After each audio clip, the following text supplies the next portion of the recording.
Welcome to my YouTube channel. हमारे YouTube channel में आप सभी भाइयों का स्वागत है। देखिए, पिछले दिनों हमने इंदिरा साहनी केस की जिक्र किया था और उसके बाद हमने इंदिरा साहनी केस के अपोजिशन में हम 77 संविधान संशोधन 1995 तो बता दिया था। उसके बाद हमने बताया था एम नागराजन केस 2006 जो कि 77वां संविधान संशोधन तो चुनौती दिया गया था। यहाँ तक हमने वीडियो में कंप्लीट कर दिया था। उसके बाद अब नेक्स्ट चलेंगे जनरल थिन केस, और जनरल थिन केस जो है ये 2018 चलेंगे। क्या चलेंगे हम? 2018 जनरल थिन केस 2018। ये क्या होता है जनरल थिन केस 2018, तो इसके विषय में हम चर्चा करेंगे। चर्चा करने से पहले सबसे पहले हम आपको ये बता देंगे, ये अपलोड हो तो देखिए, जब भी कोई केस आता है तो उसका एक ही मुद्दा होता है, एक ही राइट होता है, मतलब एक ही सिद्धांत होता है कि आप ऐसी गलती फिर आगे नहीं कर सकते हैं। मतलब आपके अधिकारों का हनन होता है कहीं न कहीं मूल अधिकारों का, तो आप उसके लिए केस करते हैं तो आगे किसी अधिकार हनन नहीं हो। चलिए तो स्टार्ट करते हैं जनरल थिन केस। और किसी भी केस में के निर्णय में एक ही चीज़ पढ़ा जाता है कि निर्णय क्या दिया। तो चलिए सुप्रीम कोर्ट का निर्णय देते हैं। लिखिए, जब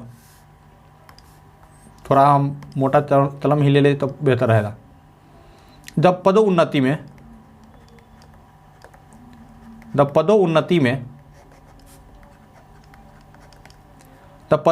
में आरक्षण दिया जाएगा,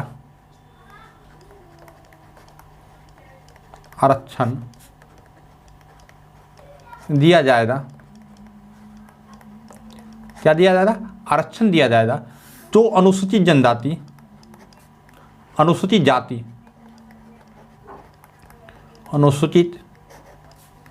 जाति और अनुसूचित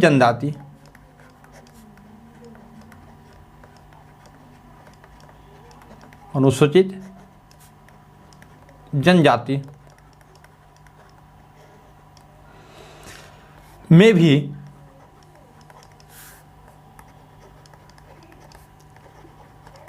क्रीमीलेयरता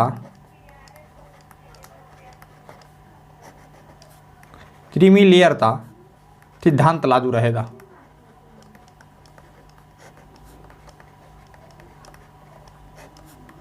ये बताया गया है।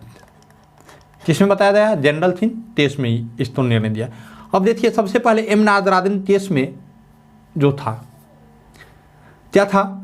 एम नागराजन केस से पहले 77 संशोधन था। यदि आप टॉपिक में है तो आप एक बार पुनः उलट लें। 16 था सब क्लॉज 4A जोड़ा गया था और SC ST में पदोन्नति में आरक्षण का प्रावधान किया गया था। ठीक है, इसका मतलब ये दिए थे, क्या कहते हैं, चुनौती दिए थे एम नागराजन। और एम नागराजन केस तो जो है ना अवैध ठहरा दिया गया और कहा कि नहीं 77वां संविधान संशोधन सही है। अब जनरल थिन केस हुआ तब उसमें बताया जाए कि अनुसूचित जाति और अनुसूचित जनजाति के ऊपर भी क्रीमीलेयर लागू रहेंगे। ठीक है, पदोन्नति का व्यवस्था तो रहेंगे लेकिन लागू रहेंगे। अब चलिए, अब 81वां संविधान संशोधन पढ़ते हैं। कौन सा संविधान संशोधन? 81वां संविधान संशोधन। आइए लिखिए। अभी ये कौन सा कलर आ गया? थोड़ा सा 81वां संविधान संशोधन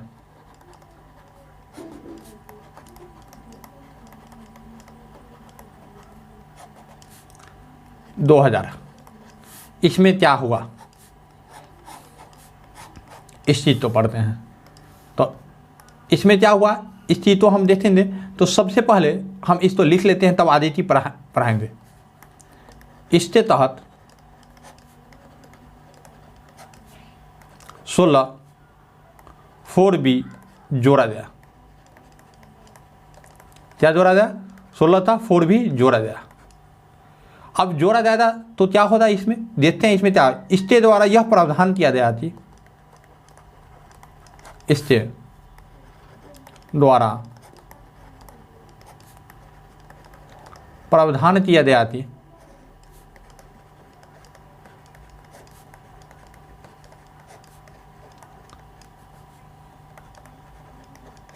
क्या दिया गया? यदि किसी आरक्षित श्रेणी के लिए, आप भी लिखिए,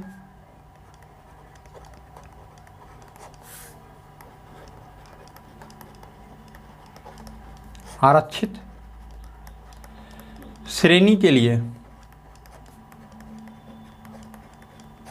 आरक्षित श्रेणी के लिए निर्धारित सीटें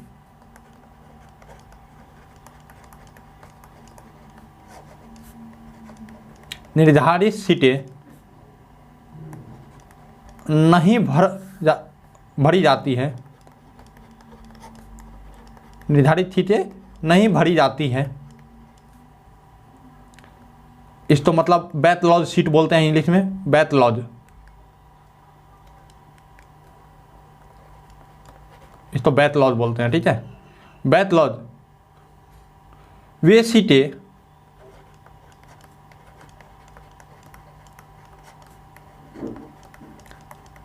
अगले साल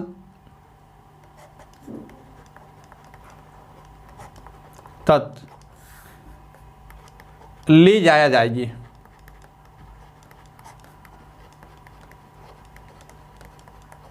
अभी समझिएगा नहीं, आप लिखिए।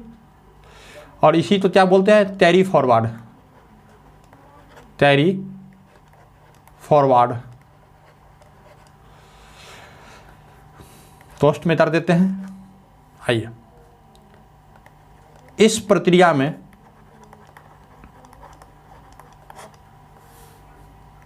पेज ऊपर कर देते हैं।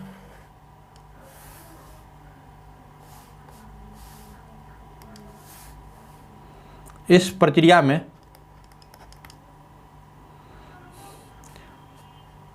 50%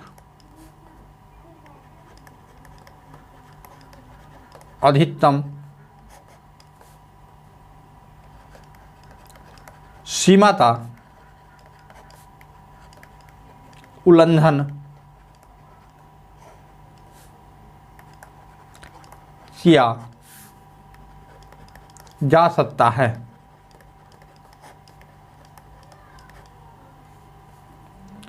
इसमें लीजिए एम नागराज देश में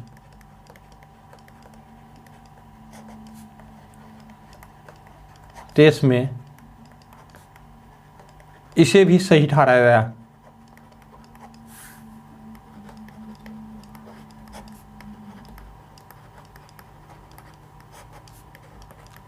आइए, ये पूरा मसला क्या है इस बात को समझते हैं।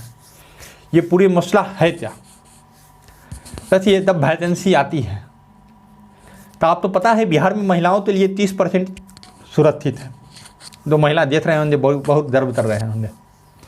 चलिए, कितना परसेंट है? 30% सुरक्षित सीट है। अब मान लीजिए महिला ही ना पूरे, अब सपोज कीजिए महिला ही ना पूरे, अगर 30% चाहता है लेकिन 30% महिला पूरे ही नहीं। मान लीजिए टोटल महिलाओं से सीट आया 45, और 45 सीट में मात्र जो है ये भरा इस साल 10, यानी 2020 में भर गया 10, तो बचा कितना? तो शेष जो है आप तो बचेगा कितना? ये 35। तो 35 सीट 2023 से लिए रह गया, लेकिन अब 2023 में वैकेंसी उतना आई ही नहीं। टोटल जनरल की वैकेंसी है, जनरल की वैकेंसी टोटल वैकेंसी है हमारा 100 में 33% फिर महिला था, 100 में 33% पुनः महिला था, और ये 30% 35%, तो टोटल कितना हो जाता है? 68%। टोटल 68%। जब ये 68% हो जाएगा तो वहाँ पर बोला गया कि ये सीट जो है ना, इसमें यही चीज़ बाध्यता हटा दी गई है, 50% के ज़्यादा आरक्षित रह सकता है। लेकिन हमने ये उदाहरण आप तो महिलाओं पर बताया। किस पर बताया? महिलाओं पर। लेकिन ये SC ST के लिए ये किया गया है। किसके लिए किया गया है? SC ST के लिए आरक्षित सीटें। मतलब अभी तक जो है ना आप SC ST के लिए चल रहे थे, लेकिन अब जो है महिलाओं के लिए भी आप इसको ले सकते हैं अब बिहार में। यानी कि जब हमने पढ़ा था तो इसको मात्र जो है SC ST के लिए, अभी क्या है? महिलाओं के लिए। एक बार फिर से समझिए आप, एक बार फिर से समझने की कोशिश कीजिए। इसको हम हटाते हैं, ठीक है। चलिए, अब एक बार इस तरह से समझिए, 2020 में वैकेंसी था रेलवे का, किसका वैकेंसी था? रेलवे का।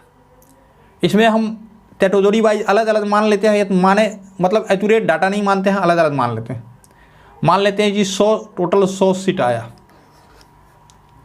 तब से पहले रेलवे में तो लड़की ये नहीं रहता, आर्थिक नहीं रहता, लेकिन चलिए हम बताते हैं।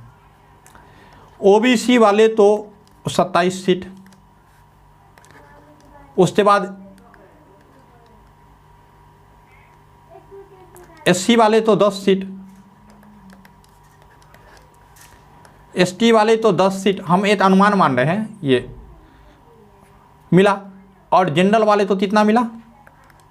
तो आप तो ये टोटल तो है 47 सीट हो गया। 47 सीट आप घटा दीजिए, तो 47 सीट घटा देंगे तो 53 सीट जनरल वाले तो मिला। चलिए भाई सही है। अब हम थोड़ा सा, अब वैकेंसी क्लियर होती है, क्या होती है? वैकेंसी क्लियर होती है।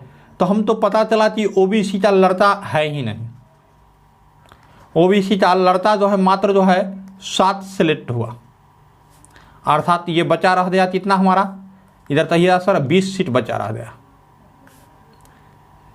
एससी का 10 सेलेक्टेड हो गया, एससी का 10 और जनरल का 10 सेलेक्टेड हो गया। अब नेक्स्ट साल वैकेंसी आई रेलवे का, नेक्स्ट साल वैकेंसी आई 2023 में, समझिए 2023 में वैकेंसी आई।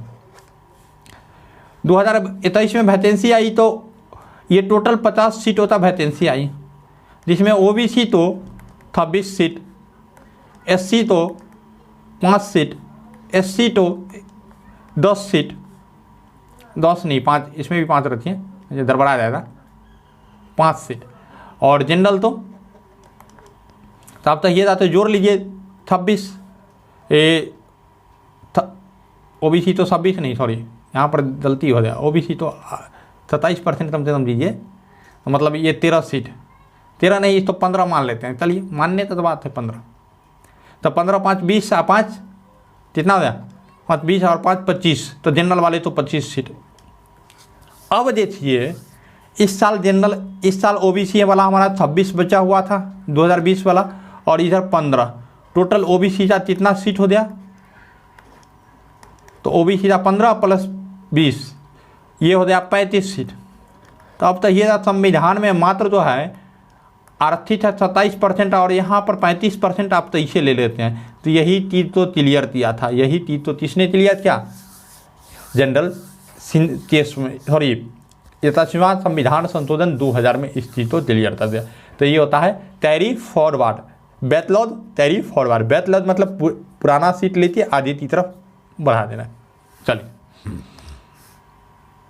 इसको हम मिटा देते हैं, ठीक है। आइए अब आगे की तरफ हम चलते हैं। आगे की तरफ क्या है? 103वां संविधान संशोधन। तो ये सर खाली संशोधन पढ़ाते हैं, बिल्कुल 103वां संविधान संशोधन।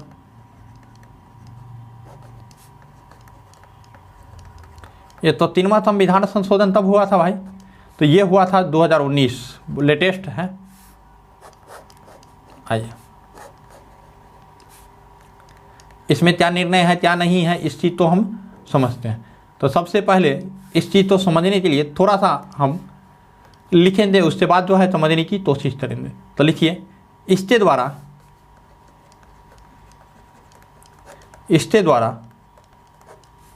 आर्थिक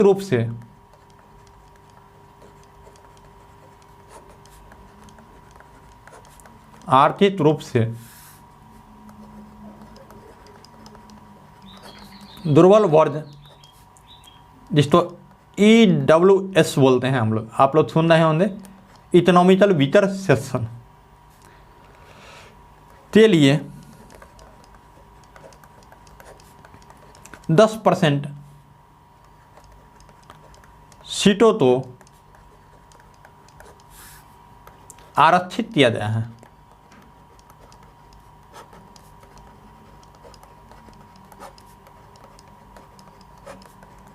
अब देखिए 10% सीटों तो आरक्षित किया गया है, जिसके कारण पुनः आरक्षण की सीमा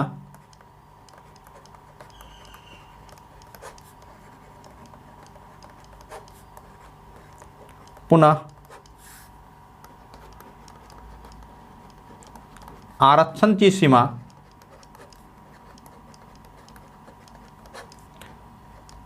(59.5% हो गया है।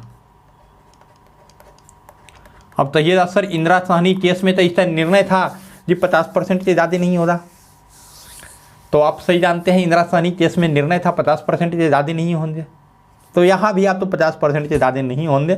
अभी कोर्ट में केस चल रहा है। अब देखिए, अब जो है चमार दुसात फलाना तिलाना, मतलब जाति सूचक शब्द का हम प्रयोग नहीं करना चाहते हैं, लेकिन ये सब आधे ज़्यादा बढ़ते जा रहे हैं और पिछला जो है ब्राह्मण राजपूत ये सब पीछे होते जा रहे हैं। तो सरकार ने सोचा दी अभी इनको सीट का आरक्षण नहीं देंगे 10%। जो पिछड़े वर्ग मतलब गरीब है, जो पैसा से गरीब है, तो मुश्किल हो जाएगा। नेतवा सब इस तो जो है ना स्वर्ण आरक्षण तो हटे तो हटा लेता है, ध्यान दीजिएगा आप, स्वर्ण आरक्षण नहीं है, आप भी इस आरक्षण तो ले सकते हैं, भले आप ब्राह्मण हो चाहे राजपूत हो या फिर चमार हो या दूसरा हो, तो भी इस आरक्षण तो ले सकते हैं, ठीक है। तो क्या 10% सीटों तो आरक्षित कर दिया। 103वां संविधान संशोधन 2019 और EWS सर्टिफिकेट के लिए एक बार याद कीजिए, नरसिंह राव की सरकार ऐसे ही किया था, जो इंदिरा साहनी केस आई थी और उसको रद्द कर दिया था। तो ये हो गया। अब देखिए 103वां संविधान संशोधन में 2 अनुच्छेद जोड़ा गया। 103वां संविधान संशोधन में कितने अनुच्छेद जोड़े गए? 2 अनुच्छेद जोड़े गए। तो चलिए इसको हम लिख लेते हैं, आइए तो लिखिए। 103वां संविधान संशोधन द्वारा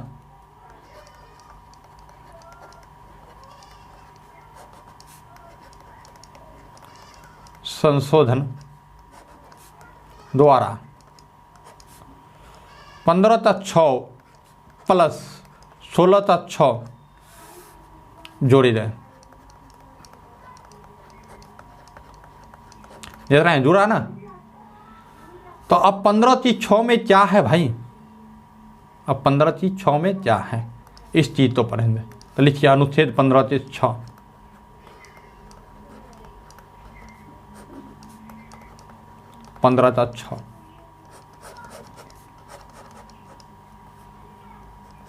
चलिए डबल अंडरलाइन आप लोग भी कर लीजिएगा, बेहतर रहेगा। 15/6 में क्या है? तो लिखिए इसके द्वारा, पहला पॉइंट ए नंबर देते लीजिए, इसके द्वारा शिक्षा संस्थानों में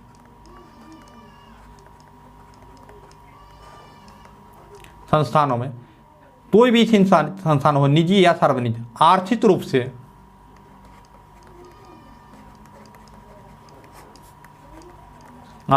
से पिछड़े वर्गों के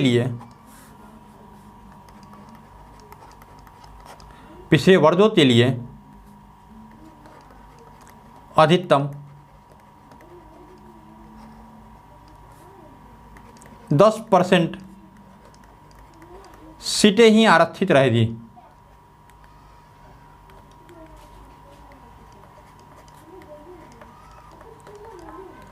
आरक्षित रहेगी, ये पहला जोड़ा गया। दूसरा स्टेटमेंट क्या जोड़ा गया भाई? जब जोड़ा ही गया है तो थोड़ा लंबा जोड़ेगा क्या? पार्लियामेंट में सब बैठे नितम्मे लोग होते हैं, ऐसे बोल देंगे तो कहीं केस उस कर देता। चलिए ये सब बात नहीं बोलना चाहिए। चलिए बी नंबर में क्या जोड़ा गया? बी पॉइंट में यह आरक्षण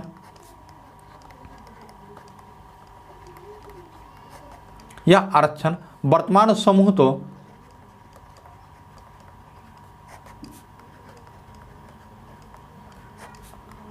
तो दिए गए आरक्षण के अतिरिक्त होगा।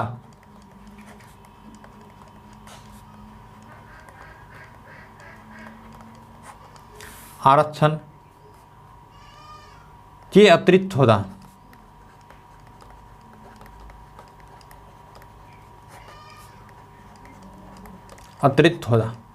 चलिए तीसरा पॉइंट है, इसमें बोला अल्पसंख्यक शिक्षा संस्थान इसका अपवाद होंगे।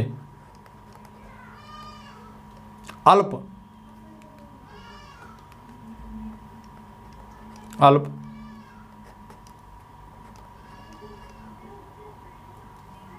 थोड़ा सा संख्यक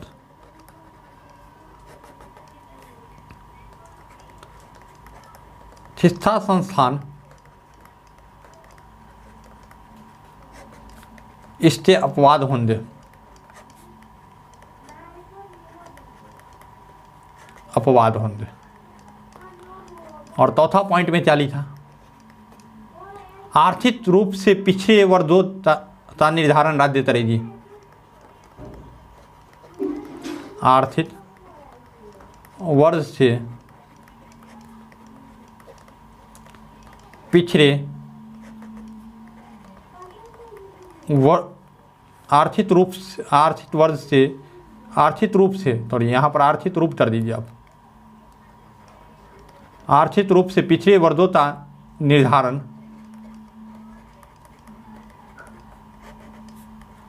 राज्य करेगी, ये बोला गया। तो आप तो एक बार हम पुनः ऊपर से लाते नीचे तक दिखा देते हैं। देखिए पहला है यहाँ पर, इससे द्वारा शिक्षण संस्थानों में आर्थिक रूप से पिछड़े वर्गों के लिए 10% सीटें आरक्षित की जाएगी। जैसा है। उसके बाद बी नंबर में है, यह आरक्षण वर्तमान समूह तो दिए गए आरक्षण के अतिरिक्त होगा। अल्पसंख्यक शिक्षा संस्थान इससे अपवाद होंगे। आर्थिक रूप से पिछड़े वर्गों के निर्धारण राज्य करेगी। इतना ये कहा गया। तो आज हम ये इतना सारा पढ़ा दिए हैं। इतना PDF चाहिए तो आप हम तो मैसेज कर सकते हैं। इतना यहाँ से हम पढ़ाना स्टार्ट किए। तो आज के वीडियो में हम इतना ही, फिर हम चलेंगे नेक्स्ट वीडियो में। तब के लिए धन्यवाद। फिर मिलते हैं नेक्स्ट वीडियो में।